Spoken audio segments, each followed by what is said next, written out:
Link, app के नाम या सॉफ्टवेयर आदि सिर्फ और सिर्फ उदाहरण की तरह इस्तेमाल किए गए हैं। द टीचर ऐप इनमें से किसी के इस्तेमाल को प्रोत्साहन नहीं दे रहा है। आप अपनी जरूरत और संदर्भ के हिसाब से अलग अलग वेबसाइट और ऐप का इस्तेमाल कर सकते हैं। चलिए कोर्स की तरफ बढ़ा जाए। ये कोर्स टेक्नोलॉजी की मदद से सीखने सिखाने के बारे में है। टेक्नोलॉजी के साथ पढ़ाने की समझ और कौशल का विकास आज हर शिक्षक की जरूरत है।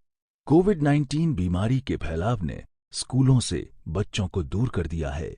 स्कूल खुलने पर भी शायद बच्चे कम संख्या में बारी बारी से स्कूल आएं। ऐसे में टेक्नोलॉजी की मदद से सीखने की प्रक्रिया को सहारा कैसे दें और टेक्नोलॉजी शिक्षण पद्धति में मददगार रहे, उस पर हावी न हो, ये इस कोर्स के उद्देश्य हैं। हमारे देश में टेक्नोलॉजी की उपलब्धता की सीमाएं हैं, उनको ध्यान में रखकर ये कोर्स बनाया गया है। कोर्स में ठोस सुझाव देने की कोशिश की गई है कि अगर शिक्षक ब्लेंडेड तरीके से टेक्नोलॉजी इस्तेमाल करें तो उन्हें कौन से मुख्य पहलुओं पर सोचना होगा। इस कोर्स में आप टेक्नोलॉजी के संदर्भ में इन सभी पहलुओं पर एक नजरिया बनाएंगे। सबसे पहले टेक्नोलॉजी से शिक्षण के प्रकार और टी-पैक मॉडल पर नजर डालेंगे। बच्चों के परिवेश और जरूरतों को समझकर टेक्नोलॉजी और ब्लेंडेड तकनीकों का चुनाव समझेंगे। क्या कक्षा में और क्या टेक्नोलॉजी के माध्यम से सीखें, उस पर विचार करेंगे। टेक्नोलॉजी प्लेटफॉर्म्स का इस्तेमाल करते समय बच्चों की भागीदारी कैसे सुनिश्चित करें, ऐसे कुछ सुझाव जानेंगे। ऑनलाइन सीखने में आकलन और फीडबैक कैसा और कैसे हो, जानेंगे। टेक्नोलॉजी के साथ सीखने सिखाने, बच्चों और अभिभावकों के साथ बातचीत के लिए सामग्री और संसाधन क्या हो, इस बारे में बात करेंगे। गौर करें तो आप यही सब कक्षा में पढ़ाते समय भी ध्यान में रखते हैं। यही टेक्नोलॉजी का इस्तेमाल करते हुए भी जरूरी है, यानी टेक्नोलॉजी मददगार है, मुख्य उद्देश्य नहीं। आइए इसी बात को ध्यान में रखकर पहले भाग की तरफ बढ़ते हैं। बतौर शिक्षक पहला सवाल उठता है कि आखिर वो कौन सी समझ और कौशल हैं जो टेक्नोलॉजी के साथ पढ़ाने के लिए जरूरी हैं। डॉक्टर मैथ्यू जे कोलर और पुण्य मिश्रा ने 2006 में technological pedagogical content knowledge framework से परिचित कराया, जिसे शॉर्ट फॉर्म में टी-पैक कहते हैं। ये फ्रेमवर्क प्रसिद्ध अमेरिकी शैक्षिक मनोवैज्ञानिक ली शुल्मैन के PCK यानी पेडागोजिकल कंटेंट नॉलेज फ्रेमवर्क पर आधारित है। आइए खोलते हैं कि ये टी-पैक है क्या। PCK फ्रेमवर्क के अनुसार केवल पढ़ाई जाने वाली अवधारणा का ज्ञान असरदार शिक्षण के लिए काफी नहीं है, बल्कि विषय को पढ़ाने के तरीकों का ज्ञान और कौशल भी बहुत जरूरी है, जो कि बच्चों की जरूरत के अनुसार हो। विषय और पढ़ाने के तरीके का ज्ञान दोनों मिलकर ही पेडागोजिकल कंटेंट नॉलेज बनाते हैं, जो कुशल शिक्षकों में पाया जाता है। टी-पैक फ्रेमवर्क PCK फ्रेमवर्क के इसी काम को आगे ले जाता है। टी-पैक इस बात पर जोर देता है कि एक कुशल शिक्षक की समझ में शामिल है टेक्नोलॉजी की समझ, विषय और पढ़ाने के तरीके की समझ, और ये समझ बच्चों और शिक्षक के संदर्भ में पनपती है। टी-पैक में 4 तरह की समझ शामिल है। आपकी स्क्रीन पर इन चारों का नाम आ रहा है। एक एक करके इनके बारे में जानने के लिए क्लिक करें। चारों के बारे में पढ़ लेने के बाद अगला बटन दबाएं।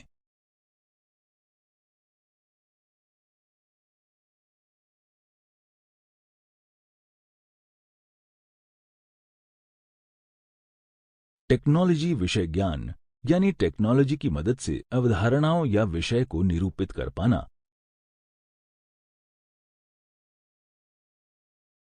टेक्नोलॉजी के साथ पढ़ाने का ज्ञान यानी कैसे टेक्नोलॉजी किसी पढ़ाने के तरीके को बेहतर और सीमित बना सकती है, सोच पाना।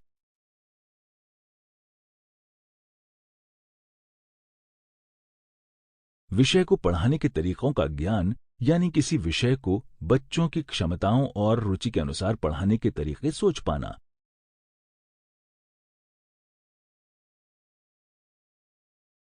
टेक्नोलॉजी से विषय को पढ़ाने के तरीकों का ज्ञान यानी टेक्नोलॉजी पढ़ाने के तरीकों और विषय सामग्री की समझ के समागम से बच्चों की जरूरत और संदर्भ के अनुसार पढ़ाने के तरीके सोच पाना।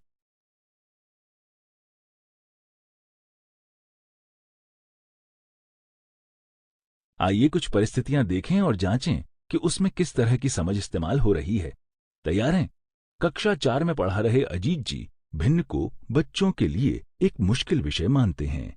इसलिए उन्होंने छोटे समूहों में वस्तुओं, चित्रों और रोजमर्रा के संदर्भ से जोड़ते हुए गतिविधियां कराने का सोचा।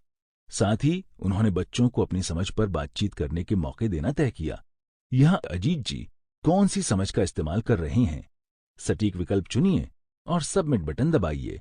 टेक्नोलॉजी विषय का ज्ञान, विषय को पढ़ाने के तरीकों का ज्ञान, टेक्नोलॉजी के साथ पढ़ाने का ज्ञान, टेक्नोलॉजी से विषय को पढ़ाने के तरीकों का ज्ञान।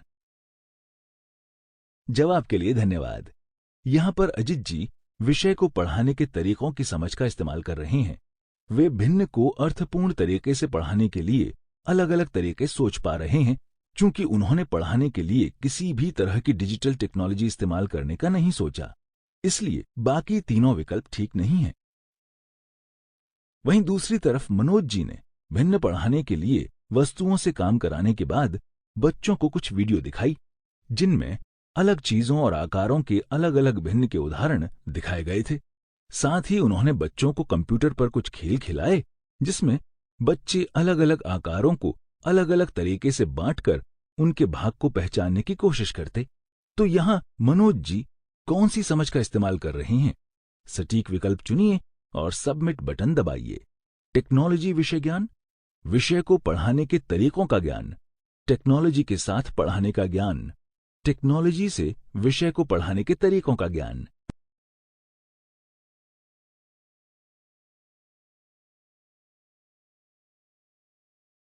जवाब के लिए धन्यवाद। मनोज जी ने भिन्न की जटिलता और उसे समझने के लिए असरदार अनुभव ध्यान में रखते हुए टेक्नोलॉजी के साथ पढ़ाने के तरीके चुने।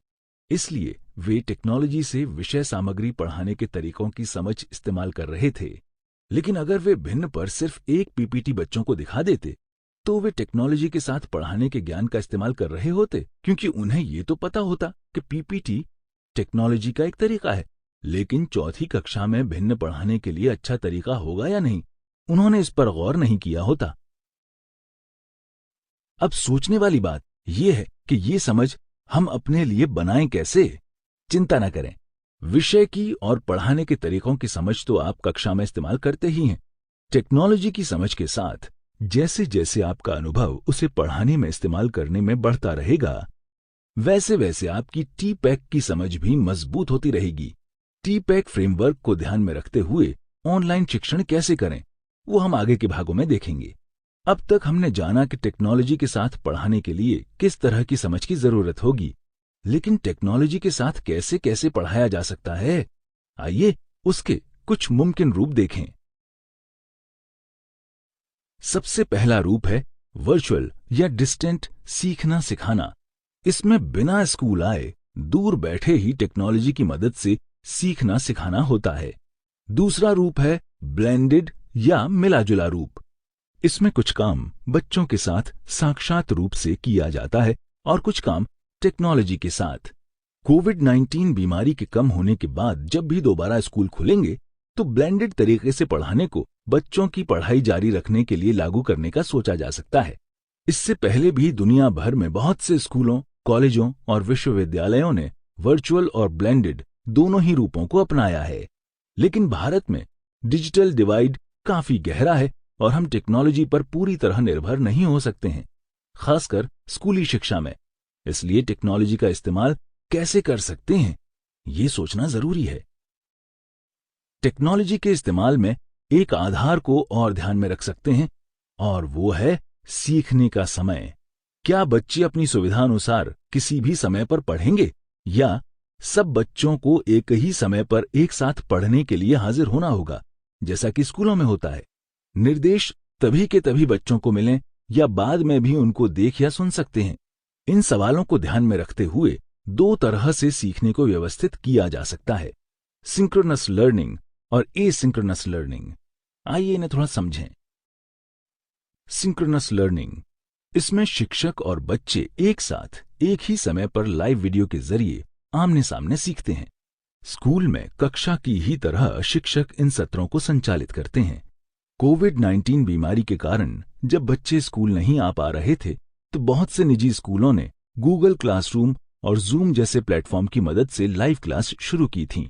एसिंक्रोनस लर्निंग, इसमें शिक्षक और बच्चे के बीच की बातचीत में एक तरह की देरी होती है, यानी लाइव वीडियो की जगह बच्चों को चिट्ठी, ईमेल, पहले से बनी छोटी वीडियो, ऑडियो के जरिए पढ़ाई का सामान या गतिविधियां भेज दी जाती हैं और बच्चे दिए गए समय सीमा में काम करके शिक्षक को भेजते हैं। द टीचर ऐप पर शामिल घर सीखने का एक संसाधन प्रोग्राम इसी तरह का एक उदाहरण है। इसमें कम से कम इंटरनेट या टेक्नोलॉजी का इस्तेमाल करते हुए शिक्षक बच्चों को व्हाट्सएप या टेलीग्राम ऐप के जरिए एक प्रोजेक्ट और कुछ गतिविधियां भेज सकते हैं।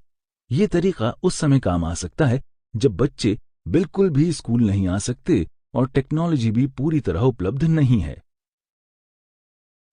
आपकी स्क्रीन पर एक तालिका दिखाई जा रही है जिसमें एक तरफ सिंक्रोनस लर्निंग और दूसरी तरफ एसिंक्रोनस लर्निंग लिखा है। साथ ही आपकी स्क्रीन पर कुछ वाक्य आएंगे। दिए गए वाक्य जिस तरह से सीखने के तरीके के लिए सही लगें, उसे उसी तरीके के नीचे ड्रैग करके लगाएं। ड्रैग करने के बाद सबमिट बटन दबाएं।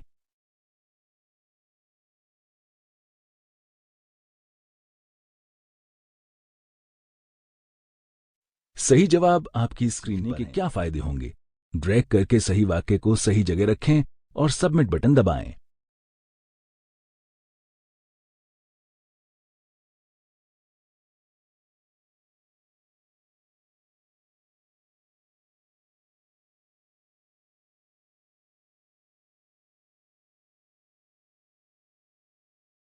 सही जवाब आपकी स्क्रीन पर है।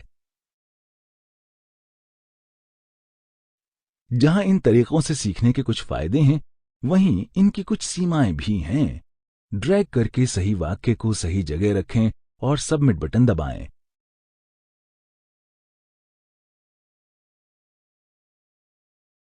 सही जवाब आपकी स्क्रीन पर है।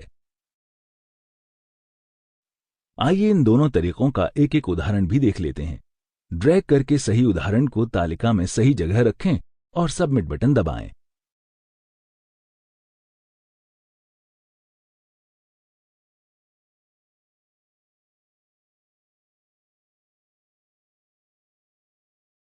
सही जवाब आपकी स्क्रीन पर है। चलिए एक बार सिंक्रोनस लर्निंग और एसिंक्रोनस लर्निंग से जुड़ी सारी बातें स्क्रीन पर एक साथ देखें। पढ़ लेने के बाद अगला बटन दबाकर आगे बढ़ें। टेक्नोलॉजी के साथ पढ़ाने के वर्चुअल और ब्लेंडेड दोनों ही रूपों में सिंक्रोनस और एसिंक्रोनस तरीकों का इस्तेमाल हो सकता है। इस कोर्स में हम दोनों पर ही बात करेंगे। अब तक हमने बच्चों के साथ टेक्नोलॉजी के साथ सीखने सिखाने के तरीकों पर बात की, लेकिन कोई भी सीखने सिखाने की प्रक्रिया बिना चुनौतियों के कहां मुमकिन है? आपके अनुसार टेक्नोलॉजी के साथ सीखने सिखाने में किस तरह की चुनौतियां आ सकती हैं? सही विकल्प या विकल्पों को चुनकर सबमिट बटन दबाएं। टेक्नोलॉजी के उपकरण और सुविधाओं का अभाव, जैसे स्मार्टफोन, इंटरनेट, बच्चों के परिवारों का मूलभूत जरूरतों से ही जूझना, जैसे खाना, रहने की जगह, नौकरी, अभिभावकों के फोन नंबर और रिकॉर्ड सही न होना, अभिभावकों में ऑनलाइन सीखने में सुरक्षा को लेकर चिंता होना, पढ़ाने के तरीकों का कक्षा में शामिल भाषाई, सामाजिक, आर्थिक जैसी विविधता के लिए उपयुक्त न होना, घर में पढ़ने के लिए एक शांत कोना न मिल पाना, शिक्षकों का दूर से या टेक्नोलॉजी के साथ पढ़ाने के लिए पूरी तरह तैयार न होना।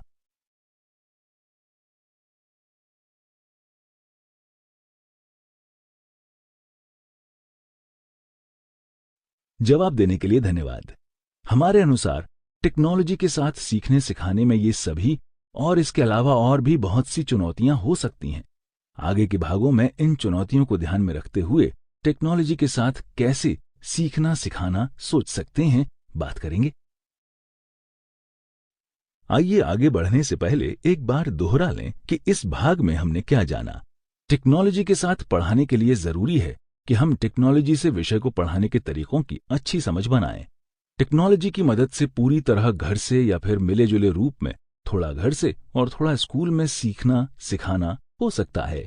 समय के आधार पर सीखने सिखाने की प्रक्रिया को सिंक्रोनस और एसिंक्रोनस तरीकों से व्यवस्थित किया जा सकता है। टेक्नोलॉजी और इसके इस्तेमाल